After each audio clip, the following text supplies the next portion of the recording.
share. Bam. There you go. Expenses incidental to transfer of title to the Postal Service. Tells you right there you're supposed to transfer the title to the Postal Service. And the expenses are incidental. So it's on them. Expenses incidental to when property is acquired through the exercise or the threat of exercise of eminent domain, the owner shall be reimbursed for all reasonable expenses he or she necessarily incurred in conveying the real property to the Postal Service for recording fees, transfer taxes, documentary stamps, evidence of title, boundary surveys, legal descriptions of real property, and similar incidental expenses. However, the Postal Service will not pay costs solely required to perfect the owner's title to the real property. You perfect the title with the certificate of trust.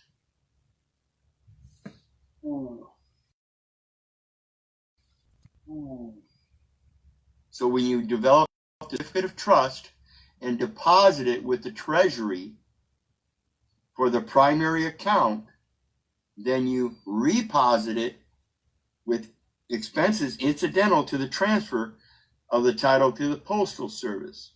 Now, the Postal Service is the protection.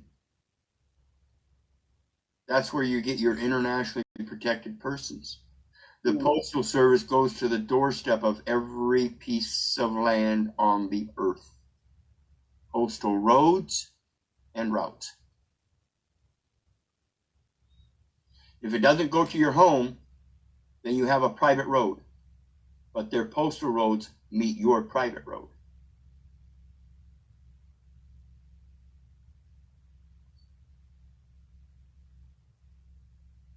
I think it's very clear and concise. King was saying the other day how the United States extended their jurisdiction through the Postal Service.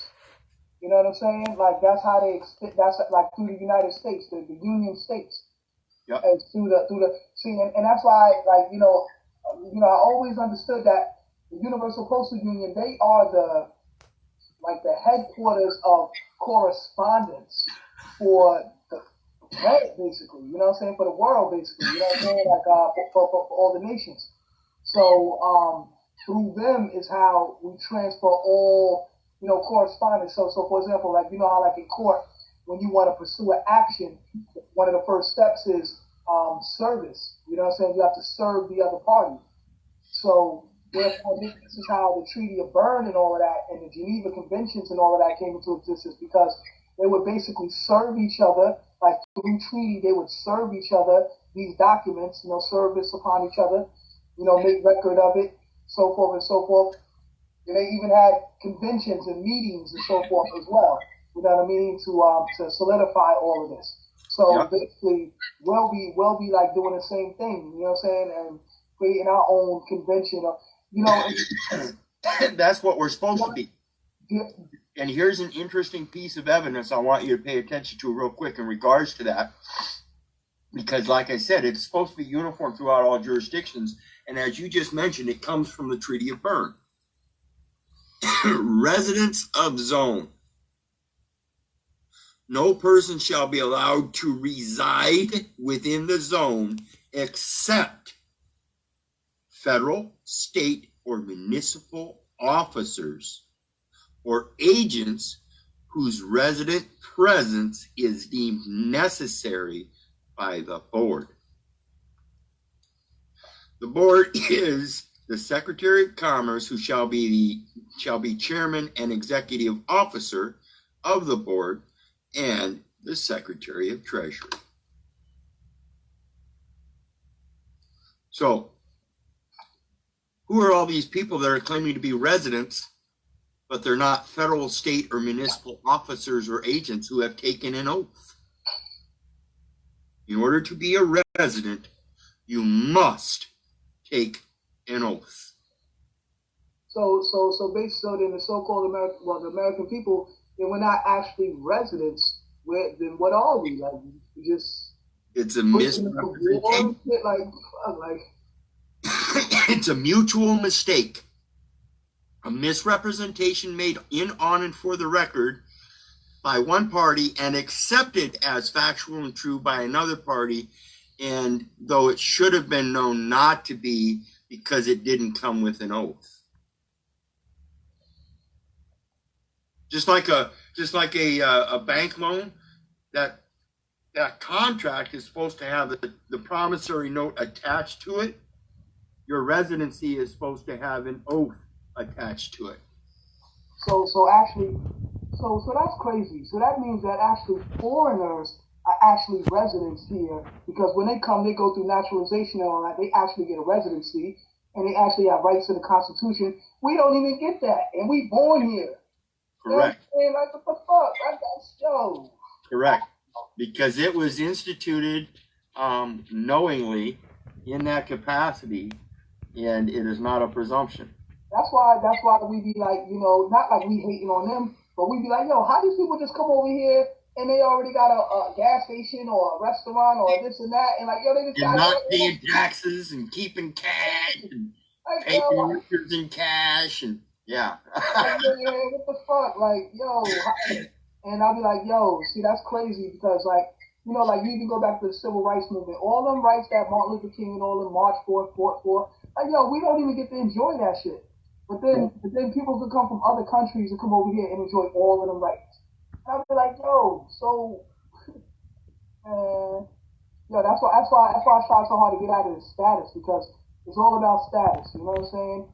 And basically, in this status, being custody of the state, you know what I'm saying? They're gonna treat us like kids, you know what I'm saying? Like they're our parents, and you know, do what we say, and this is what it is, and you know what I mean? I'm tired of all of that shit. Because I done been through all these court cases and battling with these people, man. That shit is exhausting, you know what I'm saying? These courts, it is. That's why I just quit. Yeah, I just quit. These courts will beat you down, you know what I'm saying? Yeah, when I was doing my last case, I had lost my job over it, so I had the time. But what happened was that during the case, I was doing all this research, and just like everybody else, I was trying to enter all this documentation. I did enter 4 documents that were very specific on the day of sentencing with a birth certificate. I think that's made a big difference, but I have never done any documentation since. None. So it's in, on, and for the record, and the birth certificate was deposited as evidence, so they do have it in custody. It just doesn't have the assignments. But it is known now, in, on, and for the record, as the decedent estate that was passed on, didn't die, it was passed on my 18th birthday in 1985. How was it passed on? Well, by operation of law, 18 years, it was recognized as age of majority, but not claimed. In 1992, I did claim one, so it was 7 years late, but I claimed one. I had it in my possession, and that's the one I turned in 2016 in my trial.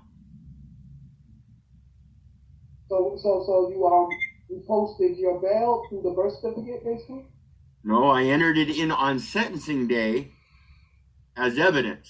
I didn't quite fully comprehend what I was supposed to do yet, so I didn't make the proper assignment for it. That's the only reason I ended up with jail time. So basically without the assignment, it's kind of like you just handing over the estate to them. Like, oh, here you go. You know right. What I mean? Yep. Let me pull this up. I'll show you something else. Let me get to it first. But you know, too, all of these mistakes are learning tools. You know what I'm saying? Because you learn, and you never, you know how they say, you never You don't fail unless if you try. You know what I'm saying? So all of this is not a failure. It's actually victories. You know what I'm saying? You can take it as because it's a learning step, and now you know what to do now.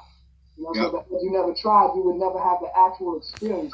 See, people be talking all this stuff, and they be like, nah, nah, nah, but they never been in a court. They never stood before the judge and actually told him what time it is, and they never, you know what I'm saying? You know, they never really stood their square. So, you know, it's one thing to talk about it, but it's another thing to be about it. You know what I'm saying? Yeah.